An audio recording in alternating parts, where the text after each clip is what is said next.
While cleaning my husband's car, I found a tube of lubricant under the seat. My hands froze. I didn't say a single word, just slipped it quietly into my apron pocket. My heart was racing, but my face remained calm. Later that night, when no one was watching, I swapped it with a tube of industrial glue. I screwed the cap tightly, put it back exactly where I found it, and smiled to myself as though I had just planted a secret trap. I thought I was in control. I thought I was clever. I had no idea that one small act, done in silence, done with a quiet fury in my chest, would flip my entire life upside down. That single moment would become the key to secrets I never imagined my family was hiding. And let me tell you, what happened next, not even Hollywood could write it better. But before I take you deep into that storm, let me pause and introduce myself properly, because you're about to follow me through the wildest journey of my life. My name is Margaret Brown, but everyone calls me Grandma Maggie. I'm 67 years old, speaking to you right now from Tulsa, Oklahoma. If you're listening, make sure you hit that subscribe button, like this video, and turn on your notifications so you don't miss the rest of this story, because trust me, you won't want to. And before we dive deeper, tell me, where are you watching from? Drop it in the comments below, because I love to know where my listeners are tuning in from. Now let's go back to where it all began. It was a Saturday morning, the kind where the sun shines just enough to make the grass sparkle, but not too hot that you sweat. My husband George had left early, saying he was going to help a neighbor fix a fence. Nothing unusual there. George was always lending a hand. I was home alone, tidying up as I always did. That's when I decided to clean his old Chevy. That car had been sitting messy for weeks, and since George always drove it around town, I figured I'd surprise him with a spotless interior.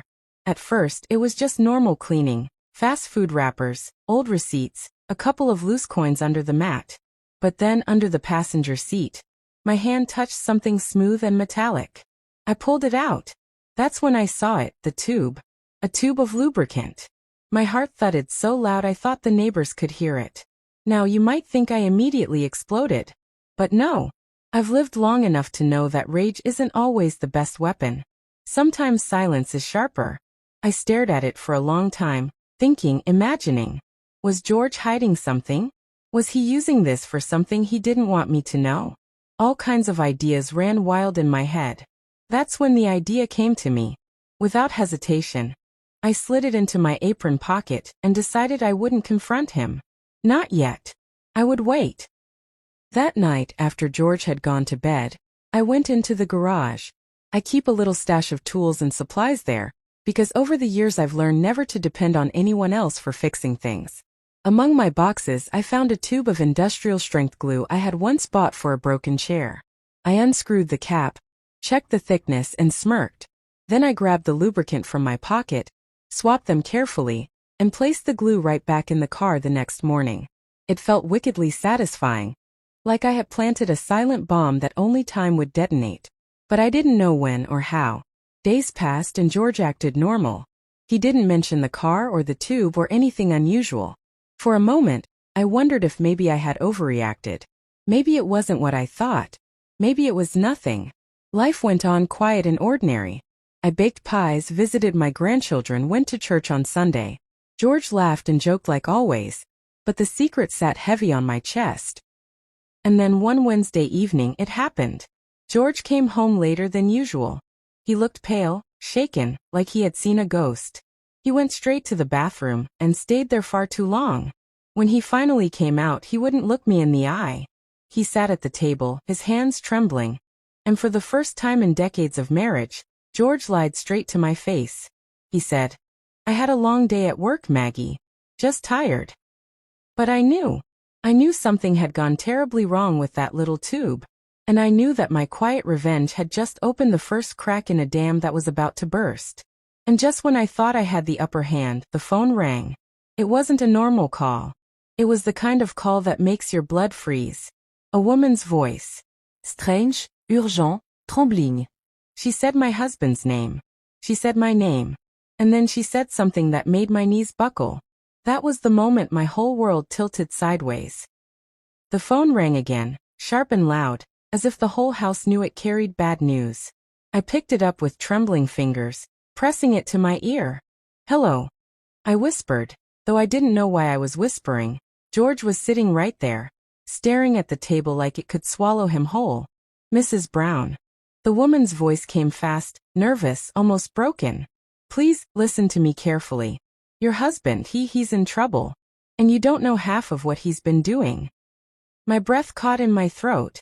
For a moment, I couldn't speak. George's head snapped up, his eyes wide, and he mouthed, "Who is it?" I didn't answer him. "Who are you?" I finally managed. "What do you mean trouble?" The woman hesitated. I could hear cars rushing in the background, like she was calling me from the side of the road. Then she said something that burned itself into my brain. "Check his car again. Not just under the seat. Look deeper. Before it's too late." And then she hung up. I stood there, frozen, the receiver heavy in my hand.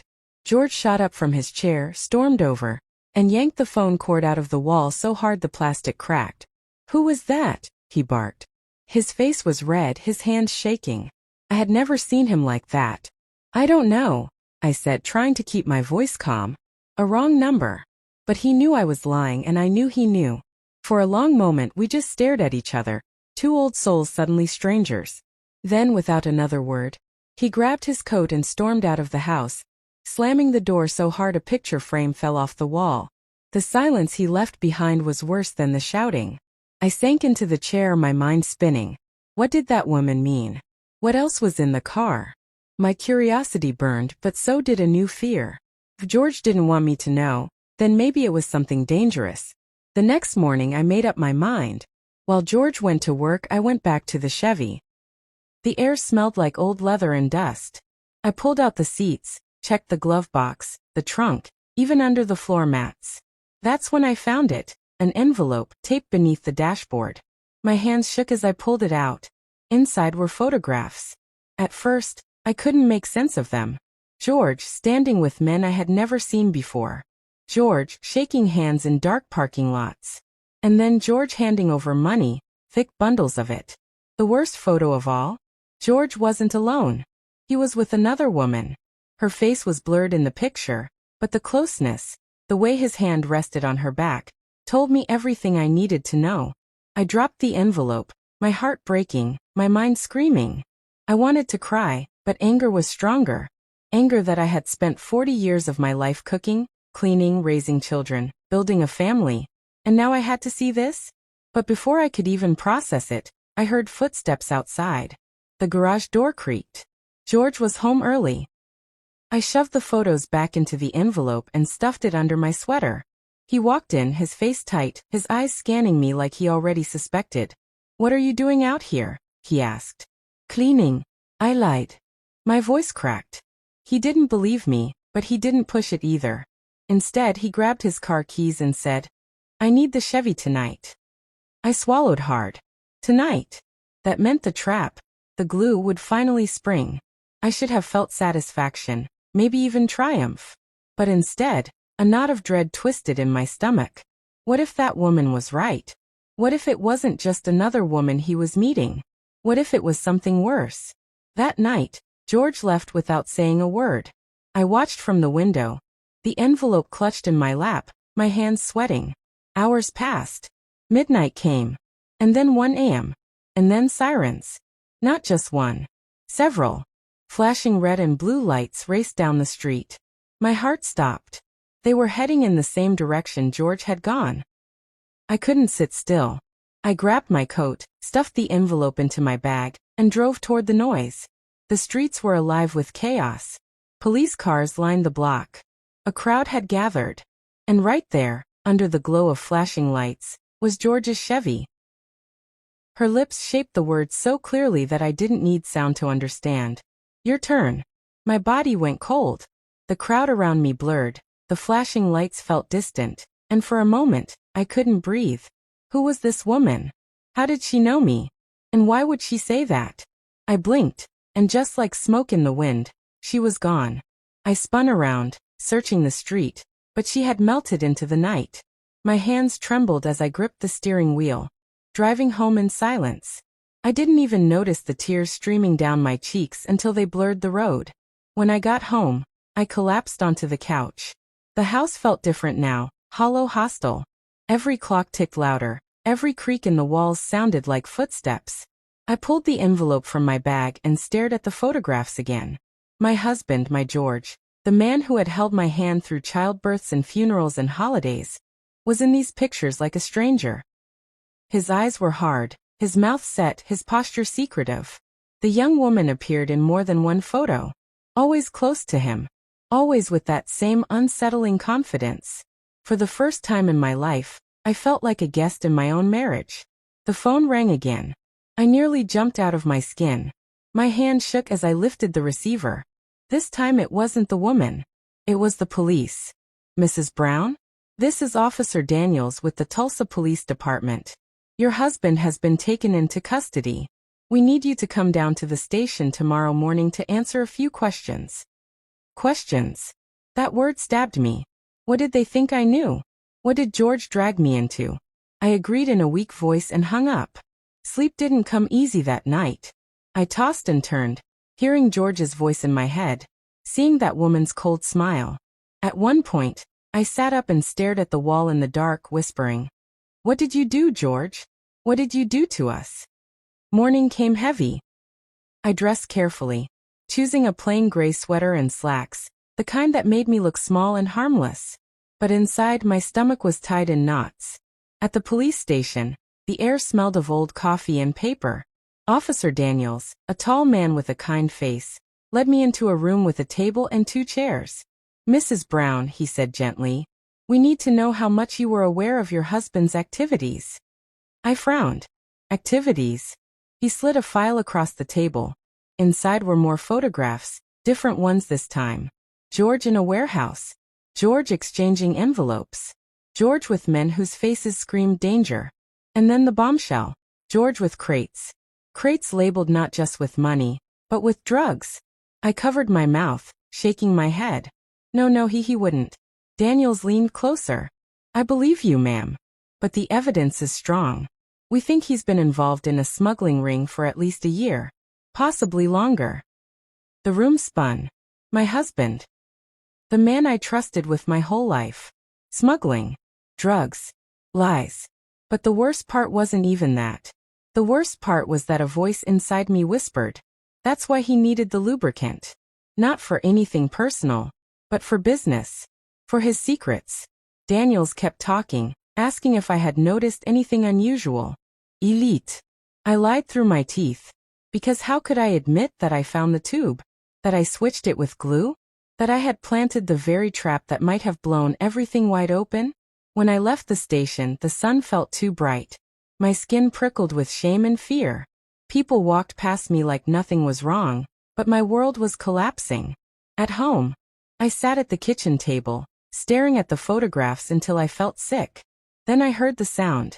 Top, top, top. Someone knocking at the back door. My chest tightened. Slowly, I stood and walked toward the sound. Through the glass I saw her. The woman from the photographs. The same one who had smiled at me last night. She didn't look afraid. She didn't even look nervous. She stood there as if she owned the place, her dark hair shining, her eyes sharp. I should have locked the door. I should have called the police. But something stronger than fear pushed me forward. I opened it just a crack. "What do you want?" I whispered. She smiled again, that same unsettling smile. "To talk. Just you and me." My hand gripped the edge of the door. "Why should I let you in?" "Because," she said softly, leaning closer, "your husband isn't the only one keeping secrets." The air left my lungs. My mind screamed at me to shut the door. But my hand betrayed me, pulling it open wider. She stepped inside like she had been here before. Her perfume filled the air, sweet and heavy. She looked around casually, her heels clicking against my floor, and then she turned back to me. "Nice place," she said. "Shame if anything happened to it." I swallowed hard. "Who are you?" She tilted her head. "Call me Clara." "That's enough for now." "Clara," I repeated, tasting the name like poison. She sat at the table, crossing her legs neatly, as if this was her home, not mine. Then she leaned forward, her voice low and sharp. "Margaret, I know what you did. I know you switched the tube." My heart nearly stopped. Her eyes glittered. And because of that, you're part of this now. Whether you like it or not. I gripped the back of a chair, my knees weak. My voice cracked. What do you want from me? Clara's smile widened. Simple. You're going to help me. Or else. She paused, letting the silence stretch, her eyes locked on mine like a predator. Or else, she whispered. You'll lose more than just your husband. Her words cut through me like a blade. Lose more than just your husband. I forced myself to stay calm, though my hands trembled as I pulled out the chair across from her and sat down. What do you mean by that? I asked. Clara leaned back, her arms folded, eyes never leaving mine. George is finished. The police have him, and they'll chew him up until nothing is left. But you, Margaret, you're clean. At least for now. Which means you're useful. Useful? I whispered, my throat dry. She smiled, tilting her head. You have something they don't. Access. Trust. The police will treat you as the grieving wife. No one will suspect you. That's why you're going to work with me. I shook my head quickly. No. Absolutely not. I'm not part of this. Clara's eyes darkened. She leaned forward, sliding a folded piece of paper across the table.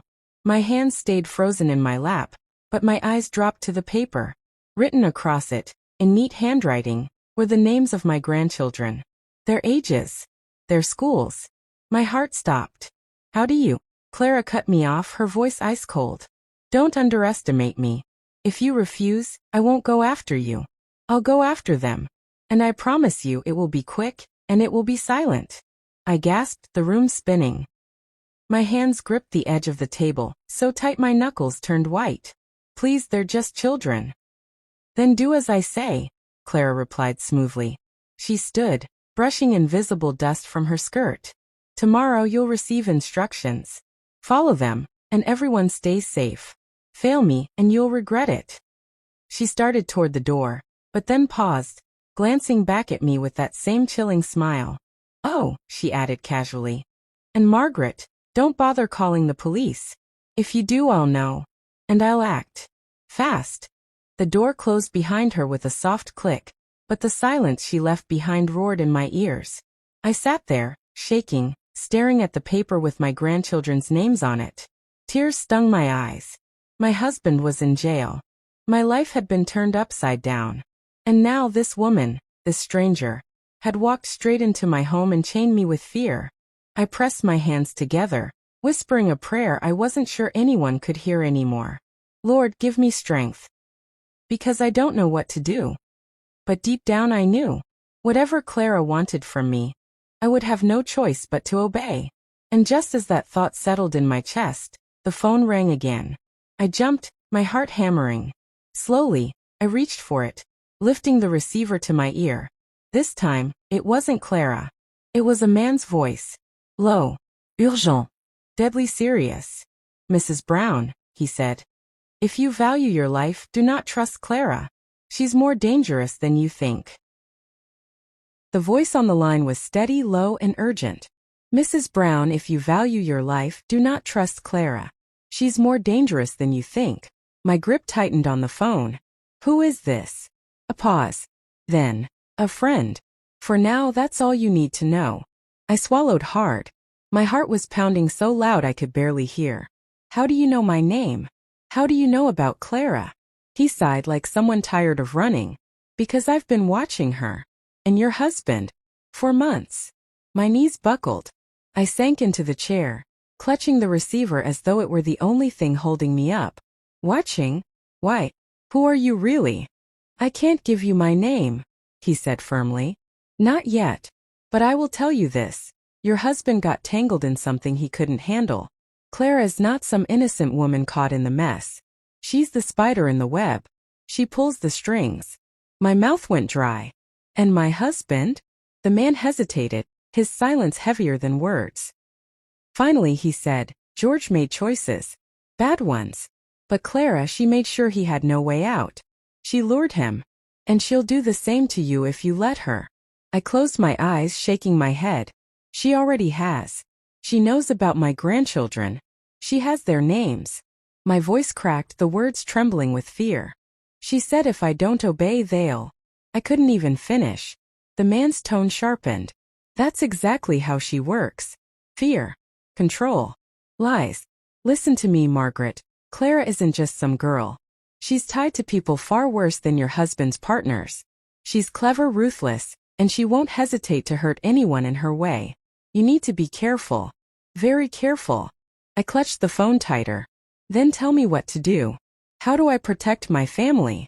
For the first time, his voice softened. Do what she asks for now. Don't let her suspect you're questioning her. But stay alert. She'll slip. And when she does, I'll contact you again. Before I could respond, the line went dead. I sat there, staring at the phone in disbelief. 2 strangers, 2 threats, 2 warnings. My husband in jail. My family at risk. And me, stuck in the middle like a pawn on someone else's chessboard. The rest of the day crawled by in a fog. Every sound made me jump. Every shadow felt like Clara's eyes on me. I tried to eat, but food turned to dust in my mouth. I tried to pray, but even my prayers felt fragile, thin. By evening, I finally drifted into a restless sleep on the couch. But just after midnight, I woke to a noise outside. Top, top, top. I froze. It was the same sound as before. A knock, but not at the back door this time. At the window. My heart thundered as I crept closer. Pulling the curtain back just a sliver, I gasped. It wasn't Clara. It was a man. His face partly hidden by the shadow of his hood. He motioned urgently for me to open the window. Fear clawed at me. Was this the man from the phone? Or another trap? I hesitated, but then I remembered his words. I'll contact you again. With shaking hands, I unlatched the window. The man slipped inside quickly, silent as a cat, and shut it behind him.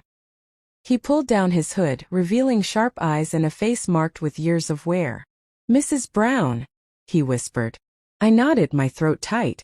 He held up a hand. I don't have much time. They're watching me too. Who are you? I asked again, more desperate this time. His eyes flicked to the door, then back to me. My name doesn't matter right now. What matters is this: you need to get out of this house. Tonight. My breath caught. What? Why? Because Clara isn't bluffing, he said grimly. She doesn't just threaten families. She uses them. If you stay here, you're putting everyone in danger. She knows this house, she knows you. You have to move before she makes her next move. Panic rose in my chest. Move where? I can't just. Sure.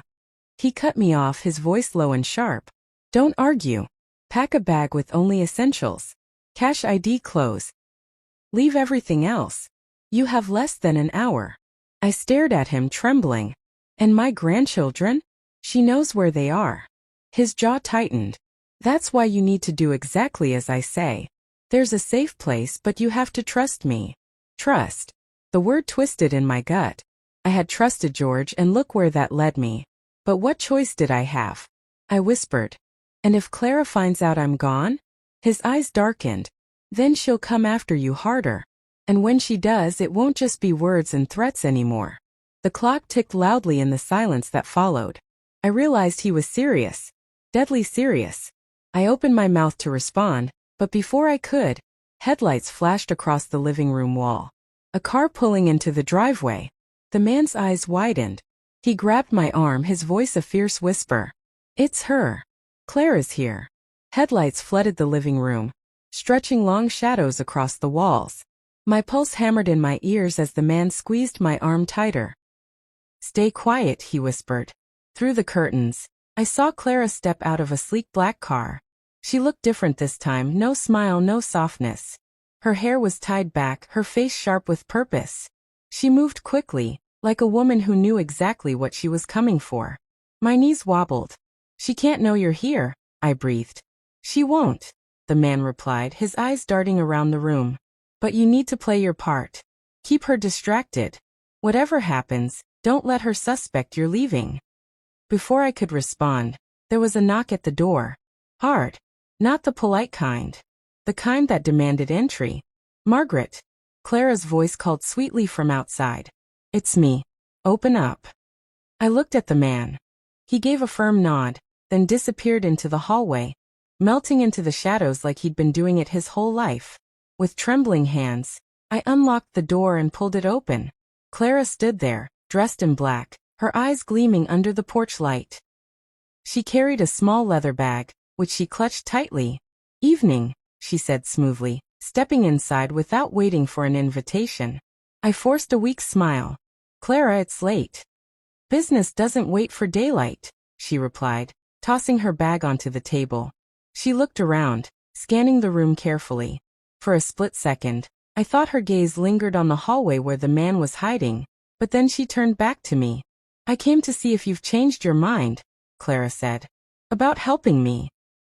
My throat tightened. I told you I'd do what you asked." Her smile returned, but it wasn't warm. "Good. Then tomorrow, you'll make your first delivery." She opened the bag and pulled out a small sealed package. She placed it on the table between us, sliding it forward like a dealer passing cards. I stared at it, my stomach churning. "What's in it?" Her eyes hardened. "Don't ask questions you don't want the answers to. All you need to do is drop it off. Easy. No mistakes." I nodded slowly, my hands trembling as I pushed the package closer to me. My mind screamed, "Don't touch it," but I had no choice. Just then a faint sound came from the hallway. A floorboard creaked. Clara's head snapped toward it, her eyes narrowing. The air in the room went heavy, suffocating. She turned back to me, her voice low and sharp. "Who else is here, Margaret?" My mouth went dry. My heart pounded. The man was still in the shadows, and if Clara discovered him, I knew something terrible would happen. I forced a shaky laugh. "No one. Just me. Who would be here this late?" Clara's eyes searched mine. Then, slow as a blade being drawn, she reached into her coat pocket and pulled out a gun. She pointed it at me. "If it's really just you," she whispered, "prove it." The cold metal of the gun glinted under the kitchen light. Clara held it steady, her finger resting lightly on the trigger. Her eyes locked on mine like a hawk circling prey. "Prove it," she repeated, her voice silk wrapped around steel. My breath came shallow, my chest tight. I forced my lips to curl into what I prayed looked like a nervous laugh. "Clara, really? I'm a 67-year-old grandmother. Do I look like the type to hide people in my house?" Her gaze didn't waver. Even grandmothers can lie. The silence stretched, thick and suffocating. My mind screamed for me to stay calm. If I so much as flinched, she'd fire. And if she searched the house, she'd find him. The man who had slipped in through my window. The man who said Clara was the spider at the center of this whole mess. I swallowed hard. "If you don't believe me, look around. You'll see it's just me here." Her smile was thin, dangerous. "That's exactly what I plan to do." Clara moved toward the hallway, her heels clicking softly against the floor. Panic surged in my chest. If she went down there, she'd find him. And then it would be both our lives on the line. "Wait," I blurted out, my voice sharper than I intended. Clara stopped, her head tilting slightly, the gun still raised. She hummed, turning back to me. I forced myself to keep talking, to stall her. "You don't need to search. I told you I'll do whatever you ask. Isn't that enough?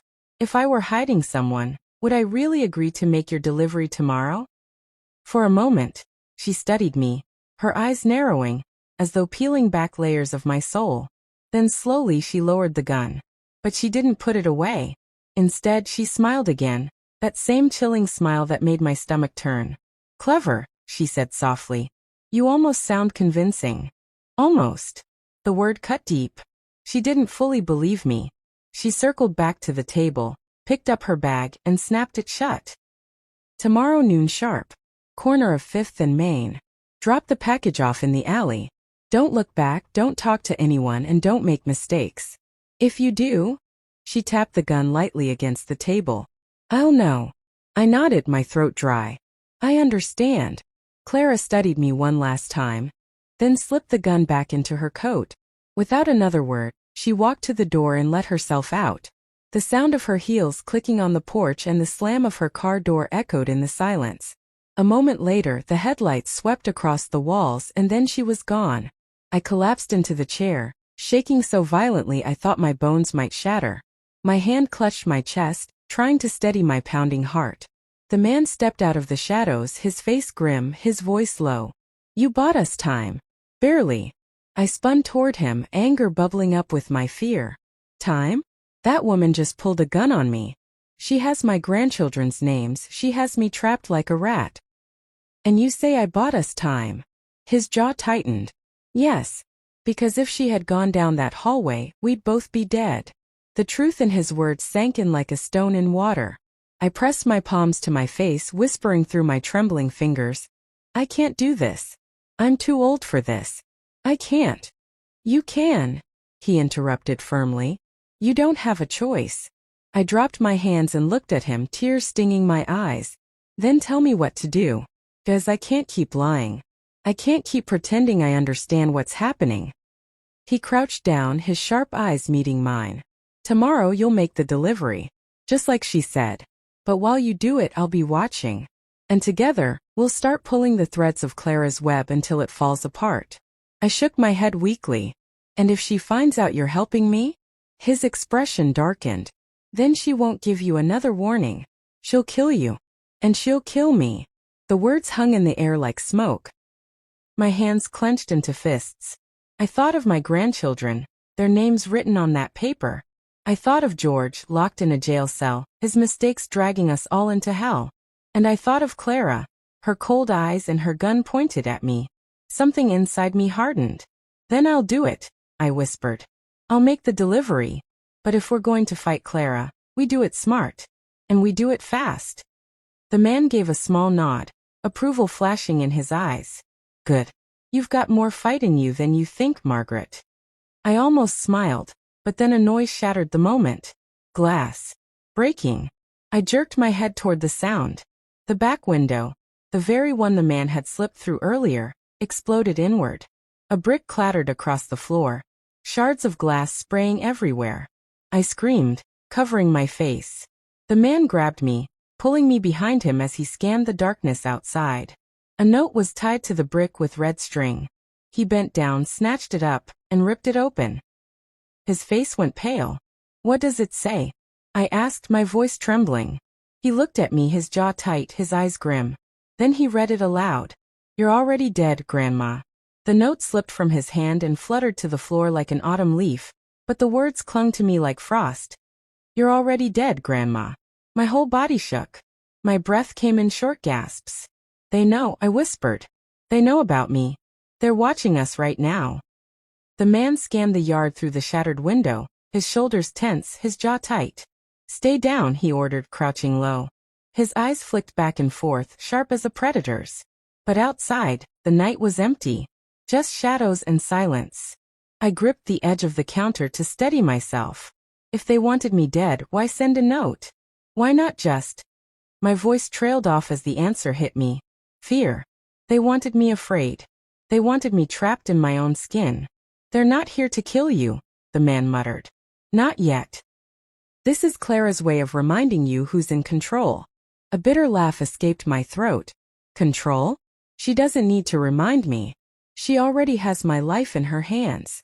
The man turned sharply, his eyes locking on mine. No. That's what she wants you to believe. But you're stronger than she thinks. You just need to play the game long enough to strike back.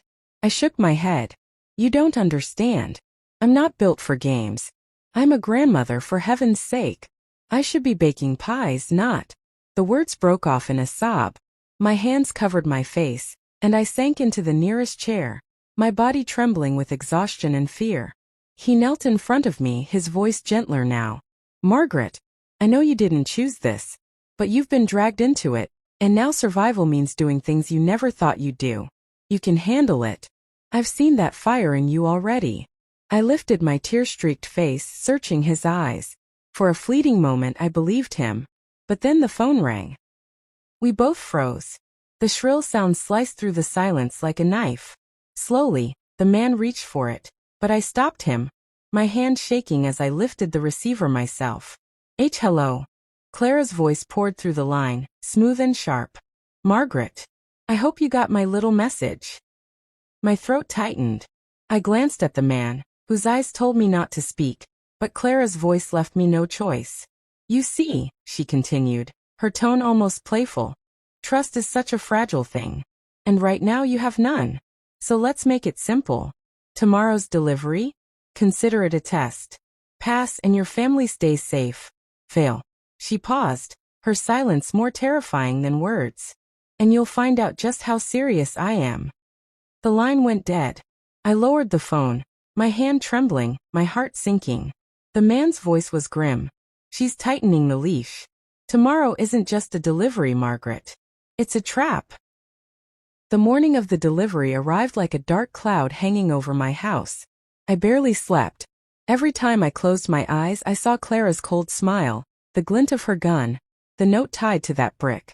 You're already dead, Grandma. I moved through the motions of the morning like a ghost. Coffee tasted bitter. The ticking of the clock was louder than my thoughts. Noon was racing toward me, and with it, a test that could either save or destroy my family. The man, my secret ally, sat at the kitchen table watching me closely. He had barely spoken all morning, but when I slid the small sealed package into my handbag, his voice finally broke the silence. Remember the plan, he said. You walk to the corner of 5th and Main. Drop the package in the alley. Don't talk, don't linger, don't make eye contact. And most important, don't let them see you're scared. I let out a shaky laugh. That's easy for you to say. My knees are knocking just thinking about it. His gaze softened for the first time since I'd met him. Fear is normal. Just don't let it paralyze you. Clara feeds on weakness. I nodded, clutching the strap of my bag like it was the only anchor I had left. And you'll be there? He nodded firmly. I'll be watching. You won't see me, but I'll be there. If anything goes wrong, I'll step in. It wasn't much comfort, but it was all I had. By 11:45, I was on the road. The city looked the same as always. People laughing on sidewalks, cars honking impatiently, a couple of teenagers on bikes weaving through traffic. But I felt like I was walking into another world. Every face looked suspicious. Every sound made me flinch. When I reached 5th and Main, my heart nearly stopped. The alley was narrow, dark, and half-choked with trash bins. A single graffiti-covered wall loomed ahead, casting long shadows. I took a deep breath and stepped inside. My heels clicked against the pavement, the sound far too loud in the silence. I reached the middle of the alley and paused. My bag felt like it weighed 100 pounds. I reached inside, pulled out the small package Clara had given me, and crouched down to place it near the base of a trash bin. It should have been simple. Just drop it and walk away. But before I could stand, a voice came from the shadows. Well, well. Look who Clara sent this time. I froze. Slowly I turned my head. A man stepped out of the dark, tall and broad-shouldered, his eyes cold and cruel. He had a scar running down his cheek, and his smile made my stomach turn. My voice trembled. I was told to leave this here. He chuckled, shaking his head. You think it's that easy, Grandma? No, no, no. Clara's little errands always come with strings. And today that string is you. My breath caught. What do you mean? He stepped closer, his boots heavy against the pavement. You don't just drop the package and walk away. You're coming with me. Panic surged in my chest. I stumbled backward, my eyes darting toward the mouth of the alley. But his hand shot out, gripping my arm with bruising strength. Clara wants to see how tough you are, he said, his voice low and threatening. So let's find out. I gasped, struggling against his grip. My mind screamed for help, but my voice caught in my throat. Then movement. Out of the corner of my eye, I saw him. The man. My ally. He was there, just like he promised, slipping out from behind a dumpster, his face hard, his body poised for a fight. Let her go, he barked. The scarred man's head whipped around. His grip on my arm tightened, his other hand reaching into his coat. My heart stopped. He was going for a weapon. Everything happened in a blur. My ally lunged forward, knocking me out of the scarred man's grasp and shoving me toward the wall. I stumbled, nearly falling, as the two men clashed in the middle of the alley. Fists flew, grunts filled the air, and the sound of flesh hitting flesh echoed like thunder. I pressed my back to the cold brick wall, my breath ragged, my body trembling. I wanted to scream, to run, but my feet refused to move. The scarred man swung hard, catching my ally across the jaw. He staggered but didn't fall. With a growl, he slammed his fist into the scarred man's gut, then drove a knee upward. The man grunted, stumbling back, but he wasn't finished. In one swift motion, the scarred man pulled a knife from his belt. The blade gleamed under the faint light, sharp and deadly. My blood ran cold. No! I cried. But it was too late. The scarred man lunged forward, the knife aimed straight at my ally's chest. The blade flashed like lightning as it drove forward. My heart lurched into my throat. In that split second, I thought it was over, that my ally was about to be cut down right in front of me. But he moved fast. With a twist of his body, he dodged just enough that the knife missed his chest and slashed across his arm instead. He grunted, blood blooming against his sleeve, but he didn't falter. Adrenaline surged through me. Run! I cried, though I knew he wouldn't. He caught the scarred man's wrist, twisting hard until the knife clattered to the ground. The sound rang sharp against the alley walls. For a moment, hope flickered in my chest. But the scarred man was strong, stronger than I'd realized. With a roar, he slammed his fist into my ally's ribs, sending him crashing against the dumpster. The metallic thud made me flinch. No! I shouted, rushing forward without thinking. My hands fumbled for anything I could use. My eyes landed on the knife lying on the pavement, its blade glinting under the faint light. I froze. My breath came in shallow gasps. Could I pick it up? Could I really use it? The scarred man turned toward me, his lip curled into a sneer. Stay back, Grandma, or you'll regret it. But I didn't stay back. I dove for the knife, my fingers wrapping around the cold handle. My heart hammered so loud it drowned out everything else. He advanced, slow and deliberate, his shadow stretching long across the alley. Put it down, he growled. Behind him, my ally staggered to his feet, clutching his side, his eyes locking with mine. Margaret, don't hesitate. The scarred man lunged for me. I screamed, raising the knife with trembling hands. And then, sirens. Red and blue lights flashed at the mouth of the alley, cutting through the shadows. The scarred man froze, his head snapping toward the sound. Tires screeched, doors slammed, and heavy boots pounded against the pavement. Police! Drop your weapons! Time seemed to stop. The scarred man's eyes darted between me, the knife in my hand, and the officers rushing in. His lips twisted into a smile, one that chilled me to the bone. Then, before I could react, he bolted deeper into the alley, vanishing into the maze of shadows. 2 officers charged past me, chasing after him, while another stopped short, his gun trained on me. Ma'am, he barked, drop the knife. My blood ran cold. I looked down at my shaking hands, still clutching the blade, crimson smeared across its edge from my ally's wound. To them, I wasn't a victim. I looked like the criminal. Drop it now, the officer barked again, his voice sharp and commanding. The knife trembled in my hand, my knuckles white as I clutched it. My mind screamed at me to obey, but my body felt frozen, paralyzed by the weight of everything that had happened. The flashing red and blue lights painted the alley in dizzying colors. Margaret! My ally hissed from behind me, clutching his bleeding arm. Drop it before they shoot you. That snapped me out of it. With a choked gasp, I let the knife clatter to the ground, raising my hands high in the air. The officer approached carefully, his gun still trained on me.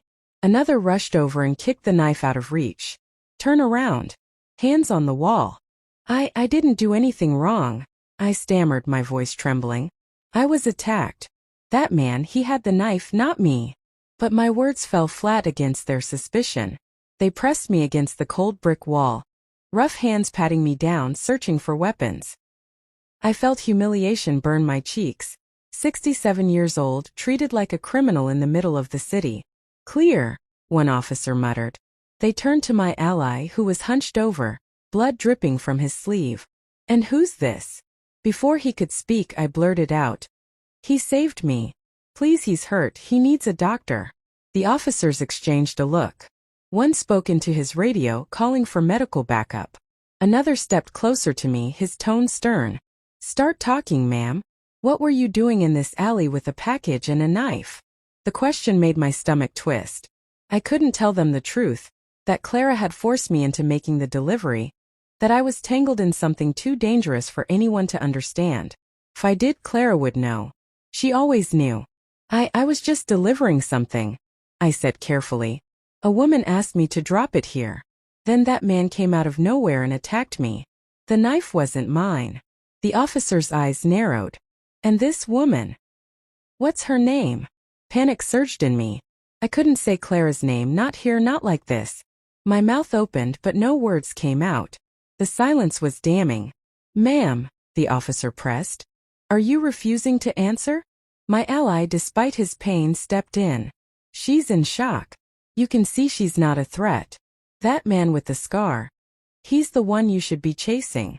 The officer eyed him suspiciously, then gave a curt nod. We'll need statements from both of you. Within minutes, paramedics arrived, tending to my ally's wound while I sat on the back of a squad car, wrapped in a thin blanket. My hands wouldn't stop shaking. Every siren that wailed in the distance made me flinch. A female officer knelt in front of me, her voice softer than the others. Listen, Margaret. We're not here to hurt you, but you need to be honest with us. Why were you in that alley? What was in that package? I stared at her, my heart pounding. The package. I had left it by the trash bin, just like Clara instructed. But what was inside it? Drugs? Money? Something worse? If the police had already found it, then Clara would know I had failed. Tears welled in my eyes. Please, I whispered. I was just doing what I was told. I didn't want to be there. I didn't want any of this. Her brow furrowed. Told by who? Before I could answer, another officer approached, holding a clear evidence bag. Inside was the package. My stomach flipped. Looks like we've got ourselves something interesting, he said, his tone almost smug. This was sitting right where the lady said she left it. The female officer stood, taking the bag. She turned it over in her hands, then looked back at me. Margaret, this isn't the kind of thing an ordinary grandma gets mixed up in. You're in deep. If you don't start talking, it's going to swallow you whole. Her words cut deeper than she realized. She was right. I was already drowning. I lowered my head, my voice breaking. I can't. If I talk, they'll hurt my family. She crouched again, her eyes searching mine. Who will? That man with the scar? Someone else. I shook my head, lips pressed tight. I couldn't say it. Clara's name stayed trapped in my throat like a curse. The officer sighed, standing again. Take her to the station. Maybe she'll feel like cooperating there. My heart sank. The last place I needed to be was the police station. Clara would find out. She always found out. As they guided me toward the car, I glanced back at my ally. He was pale, clutching his bandaged arm, but his eyes locked on mine. He mouthed 2 words before they closed the car door between us. Stay strong. The engine roared to life, and the city blurred past the window as they drove me away. Fear coiled tight in my stomach. I wasn't just caught between the police and Clara anymore. I was caught in a trap with no way out. And deep down I knew. Clara was already waiting for my next mistake. The police station smelled of stale coffee and disinfectant. Fluorescent lights buzzed overhead, harsh and unforgiving. They led me into a small windowless room with a metal table and 2 chairs. The door shut with a heavy click, locking me in. I sat stiffly, my hands folded in my lap to hide their trembling. My heart wouldn't slow down. Clara's words echoed in my mind. Tomorrow's delivery? Consider it a test. Had I failed? Minutes stretched into an eternity before the female officer from earlier walked in. She set a file on the table, sat across from me, and folded her arms. Margaret, she began, her tone calm but firm, we're trying to help you. But right now things don't look good. You were caught with a package in an alley, alongside 2 violent men. You had a knife in your hand. That's not exactly innocent. Tears burned my eyes. I wasn't the one with the knife. That man, he came out of nowhere. He attacked me. She nodded slowly. And the package? What's in it? I shook my head. I don't know. I swear I don't. Her eyes narrowed. Then why were you delivering it? The truth pressed against my lips like water against a dam. Clara's threats, George's trouble, the grandchildren's names written on that terrible note. I wanted to pour it all out, to beg them to protect me. But I couldn't. If Clara found out I had talked, the cost would be too high. I was just doing a favor for someone, I whispered, staring at my lap. I didn't ask questions. The officer leaned back, sighing. Margaret, favors like this get people killed. Whoever roped you into this doesn't care about you. They're using you. And if you keep protecting them, you're going down with them.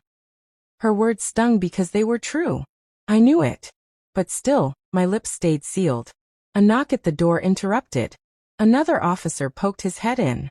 Lieutenant, you'll want to see this. She frowned, excused herself, and stepped out. I sat alone, the silence pressing in. My pulse quickened. Something wasn't right. Then I saw it. Slipped under the door.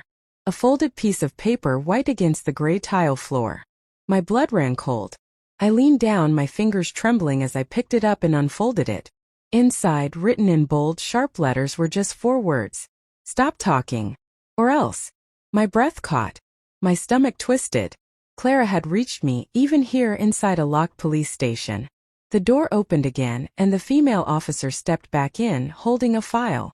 She froze when she saw my face, pale and shaken, the note clutched in my hand. What's that? She demanded. But I couldn't answer.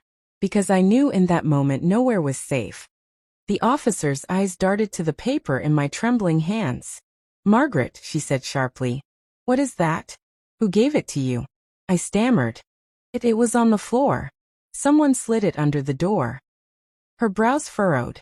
She strode forward, snatched the note and scanned it. Her jaw tightened. Stop talking or else, she read aloud, her voice clipped. How the hell? She spun toward the door, yanking it open, barking orders into the hallway. But my body was frozen. I sat stiff in the metal chair, cold sweat dampening my back. Clara had reached into the one place I thought I was safe. If she could send me a note here, she could do anything. The officer returned minutes later, shutting the door harder than before. Nobody saw anyone near this room. No cameras caught a thing. Either someone inside this station is feeding information to whoever you're mixed up with. Or they've got eyes everywhere. Her words twisted in my gut. The walls seemed to close in around me. She leaned on the table, lowering her voice. Margaret, listen to me. You are in serious danger. Whoever this woman is, she's powerful. But if you don't tell me who she is, I can't help you. I pressed my trembling hands together, whispering. You don't understand. If I say her name, if I tell you anything, my family will pay for it. Her expression softened, but only slightly. And if you don't talk, she'll keep using you until there's nothing left. Is that what you want? I looked down at my lap, blinking away hot tears. I don't have a choice. The officer exhaled, frustrated. She slid the note into the file and snapped it shut. Then you leave me no choice. You're staying here tonight. Protective custody. We'll sort this out in the morning. My heart dropped. Here? In the station? She nodded firmly. Yes. It's safer than letting you walk out into the open. Whoever's after you won't get to you here. But I knew better. Clara had already gotten in. The officer stood and left me alone again. The clock on the wall ticked slowly, each second like a hammer striking stone. I wrapped my arms around myself, shivering in the stale air. Hours crawled by. At some point, they brought me a paper cup of coffee, though my hands shook too much to drink it. I dozed off briefly, my head against the table. But every creak in the hallway jerked me awake. Then, sometime after midnight, I heard it. A voice. Faint, muffled, but unmistakable. Margaret. My blood froze. I lifted my head, my eyes darting around the empty room. The door was shut, the walls bare.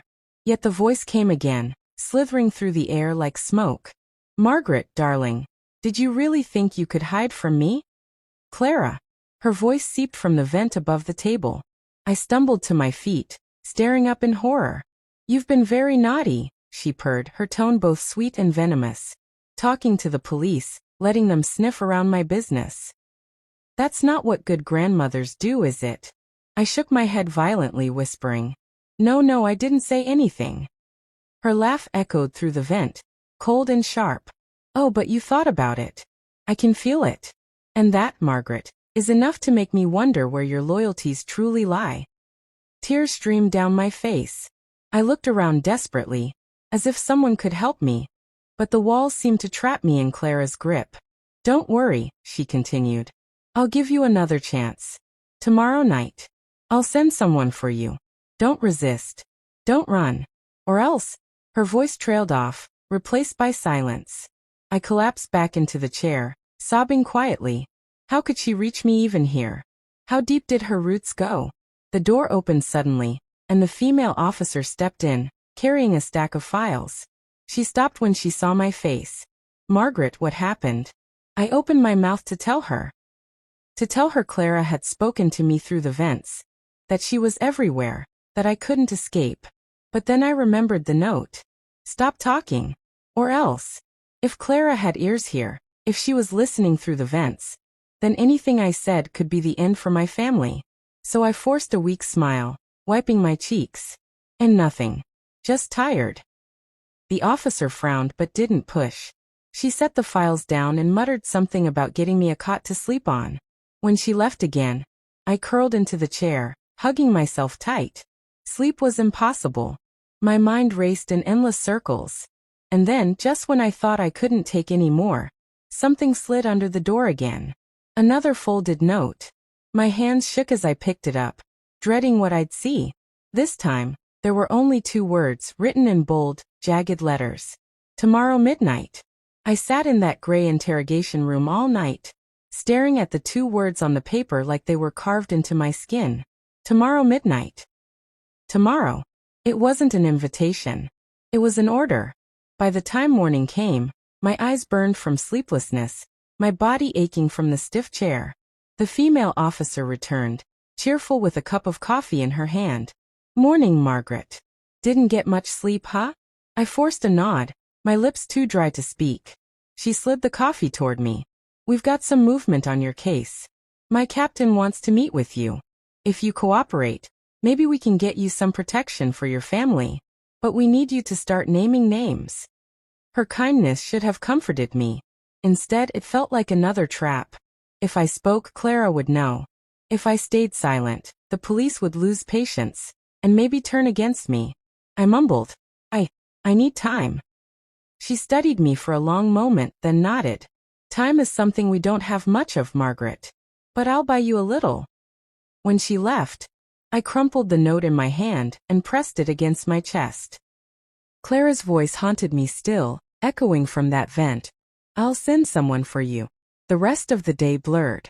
Officers came and went, asking questions, filling out paperwork, treating me like both a victim and a suspect. My ally, the man who had saved me in the alley, was nowhere in sight. I prayed he hadn't been arrested, that he was out there waiting, watching. By evening, they gave me a small cot in a side room, away from the bustle. The walls were thin, the fluorescent light buzzing overhead, the blanket scratchy and thin. I curled beneath it, clutching my handbag like it was armor. Sleep refused to come. Every sound in the hallway, every distant phone ringing, every shuffle of papers made me jump.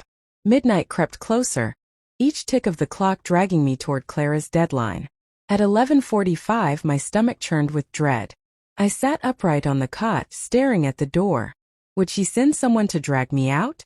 Would the walls bleed her voice again? The minutes crawled. My heart pounded so loudly I thought the guards outside must hear it. Then, just as the clock struck 12, the door handle clicked. I froze. The door opened, and a man in uniform stepped inside. He wore the badge of the station, his hat pulled low.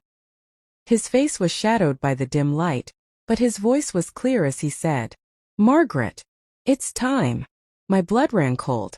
"No," I whispered, shaking my head. "No, I can't." He stepped closer, lowering his voice. "Clara sent me. You either walk out quietly with me now or things get ugly. Your choice." My hands clutched the blanket, knuckles white. Fear surged through me, choking me. The station was supposed to be safe, but Clara had her claws in even here. "Please," I begged. "Don't make me go."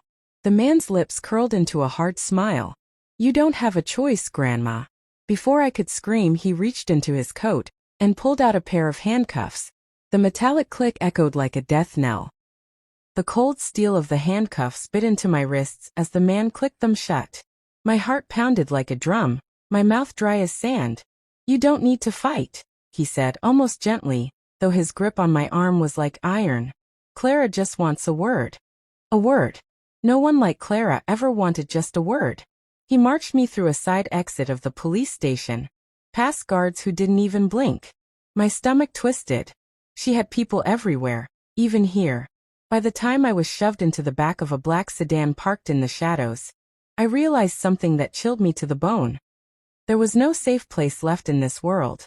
The ride was silent, save for the steady hum of the engine. My eyes darted to the windows, the darkened streets blurring past. Part of me wanted to throw myself against the door, to scream, to claw my way out. But another part, the part that remembered Clara's icy voice whispering through vents, the notes that slipped under locked doors, knew escape wasn't possible. After what felt like an eternity, the car stopped. The door opened and I was yanked out into the night air. My feet stumbled on gravel as I was led toward an old warehouse at the edge of town. Its windows broken, its metal siding rusted with age. A single light glowed inside. The man unlocked the door and shoved me through. And there she was, Clara. She stood in the center of the warehouse like a queen on her throne, dressed immaculately in black, her heels clicking softly as she turned toward me. That smile, sharp, knowing, cruel, spread across her face. "Margaret," she said, her voice dripping with honey and venom. "Finally, we meet properly." My knees threatened to give out, but I forced myself to stand tall, the cuffs cold around my wrists. "Why are you doing this to me?" I whispered. Clara's eyes sparkled. "Because you are useful. You may think you're just an ordinary grandmother, but you've proven something far more valuable. You're loyal. Even under pressure, even with the police breathing down your neck, you didn't betray me. That kind of loyalty is rare." Loyal. That word cut me. She wasn't praising me, she was claiming me. "I don't want to be part of this," I said, my voice cracking. "I just want my family safe." Clara stepped closer, her perfume sweet but suffocating. "And they are safe. For now. But safety comes with a price, Margaret. Do you understand?" Tears welled in my eyes. "Please. I'm begging you. Let me go. Let me live out what little life I have left in peace." Her smile thinned. "Peace is for the weak. You've already proven you're stronger than that. You made the delivery. You held the knife. You faced the police without betraying me. That makes you one of mine now. One of hers." The words echoed in my chest like a death sentence. Before I could respond, a noise cut through the warehouse. Footsteps. Heavy, fast. My heart leapt as my ally burst through the door, his arm still bandaged, his face determined. "Let her go, Clara," he shouted, his voice echoing against the metal walls. Clara laughed, a low melodic sound. "Ah, the stray dog returns. Always meddling. Always bleeding." He raised his gun, his hand steady despite the wound. "This ends tonight." Time seemed to stop. Clara's smile vanished, replaced by cold fury. She nodded toward the man who had dragged me here. He pulled his own gun, pointing it at my ally. For a moment the warehouse was a storm waiting to break. Guns raised, lives hanging by a thread. And then it did break. The sound of gunfire cracked the air. I screamed, dropping to the floor as bullets ricocheted off metal beams. My ears rang, my chest heaved, my eyes squeezed shut. When I opened them, the scene had changed. The man who dragged me here lay motionless on the ground, blood pooling beneath him. My ally staggered, clutching his side, but he was still standing. And Clara? Clara stood untouched, her gun steady, her eyes locked on me. "Margaret," she said calmly, as if we weren't surrounded by death. "Choose." My breath hitched. "See, choose." She tilted her head. "Him or me. Stay loyal to the man who saved you, and I'll end both your lives tonight. Or accept your place at my side, and he dies alone." The world spun. My hands shook violently against the cuffs. She was forcing me into the cruelest corner, betrayal either way. My ally's voice broke through the haze, hoarse but urgent. Don't give in to her, Margaret. Don't let her win." Clara's eyes narrowed. "Well." Tears blurred my vision. My family's faces flashed in my mind, my grandchildren, innocent and unaware of the danger stalking their lives. George, broken and foolish but still mine. And me, a grandmother who never asked for this, now standing in the crosshairs of evil. I lifted my chin, forcing strength into my trembling voice. I choose neither. And with all the courage I didn't know I had, I hurled myself sideways into Clara, slamming my shoulder against her arm. The gun went off, the shot ringing through the warehouse, but the weapon clattered to the floor. My ally dove for it, his hand closing around the grip. He swung it up, aiming it at Clara before she could recover. Her eyes blazed, but for the first time I saw something I never thought possible. Fear. Don't, she hissed. My ally's finger hovered on the trigger. It's over. For a long moment the world held its breath. Then slowly he lowered the gun, not to spare her but to press it into my hands. Your choice, Margaret, he said softly. The weight of the gun settled into my palms, heavier than anything I'd ever held. Clara stared at me, her smile gone, her mask cracked. I had never killed. I had never even thought I could. But now, standing in that warehouse, I realized the truth. Life sometimes forces choices on you. Choices you never imagined. I raised the gun, my hand steady. Clara's eyes widened, just slightly as I spoke. No one threatens my family. The shot echoed through the night. When the smoke cleared, Clara lay still, her reign of terror ended. I dropped the gun, my body shaking, tears streaming down my face. My ally placed a hand on my shoulder, his voice gentle. You did what you had to do. The police arrived minutes later, swarming the warehouse. They took my statement, though I gave them only what they needed. Clara was gone. Her power, her grip on my life, it ended here. Weeks later, back in my quiet home, I sat at the kitchen table, my grandchildren's laughter drifting from the living room. The nightmare was over, but the scars remained. And that's when I turned to you, the viewers, the listeners of my story. My name is Margaret, I said, my voice steady despite the storm I'd survived. I'm 67 years old, from the southern part of the United States. If you followed me this far, don't forget to like, subscribe, and click that notification button so you don't miss stories like this one. And please, tell me where you're watching from. I want to know how far my voice reaches. I leaned closer, my tone firm. And remember this. Never underestimate yourself. Even the quietest soul, the most ordinary grandmother, can rise up when pushed to the edge. Fear is powerful, but courage changes everything. The screen faded on my words, leaving behind the lesson that had nearly cost me everything. Family is worth fighting for. Always.